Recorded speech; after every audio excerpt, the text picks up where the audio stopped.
25 जनवरी की शाम गट्टू चिंकी घर आए तो आते ही पापा के पीछे हाथ मुंह धोकर शुरू हो गए। पापा दो ना लिख के।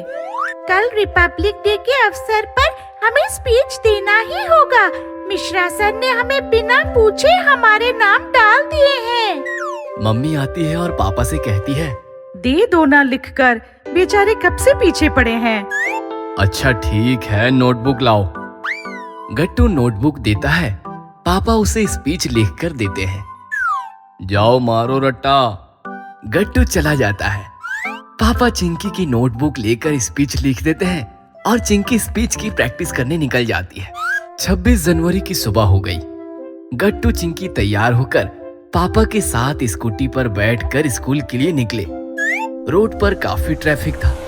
सारे लोग झंडा वंदन करने के लिए एक साथ बाहर निकले थे और तेजी से अपने अपने वाहन भगा रहे थे। इधर पापा के पीछे बैठा गट्टू अलग ही दुविधा में था। वो सारा स्पीच भूल गया था और याद करने की कोशिश कर रहा था। तभी एक कॉलेज स्टूडेंट तेजी से अपनी बाइक पर उनको ओवरटेक करके निकला और सामने जाकर उसने तेजी से बाइक को ब्रेक लगाया। पापा ने भी स्कूटी रोक दी। गट्टू चिंकी ने देखा एक सीनियर महिला को बाइक का धक्का लगा था। क्यों रे लड़के, अंधे हो क्या? आप अंधी हो क्या? बात करने की तमीज नहीं है तो सड़क पर बाइक न चलाओ। भाई मुझे अधिकार है, मैं कैसे भी कहीं भी बाइक चला सकता हूँ।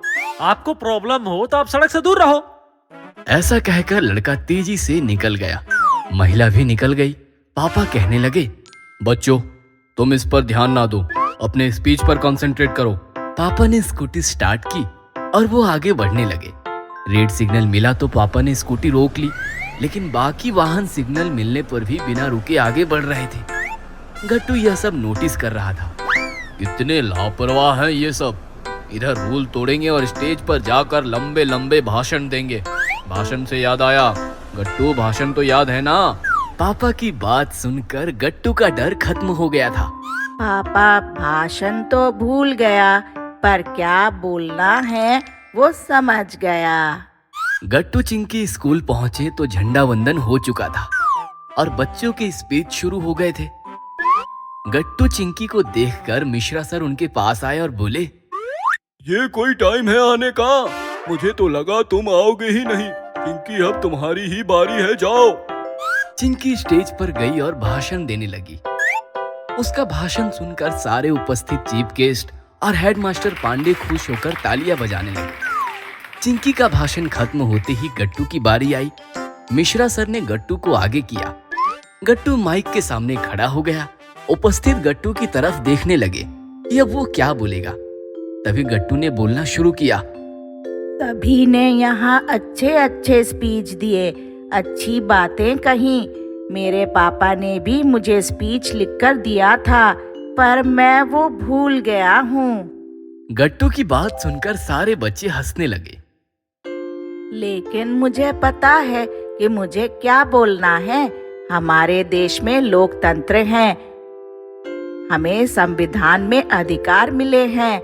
हम सब अधिकारों के लिए झगड़ते हैं, कोर्ट कचहरी जाते हैं, पर क्या हम अपने कर्तव्यों को लेकर सीरियस हैं? स्कूल आने में हम लेट हो गए क्योंकि हम सिग्नल पर रुक गए। जो सिग्नल पर रुके नहीं वो झंडावन करने टाइम पर आ गए। क्या यही गणतंत्र है?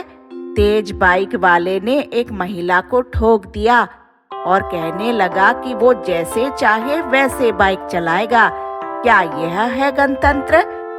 आज का ये समारोह तो बस एक फॉर्मेलिटी है।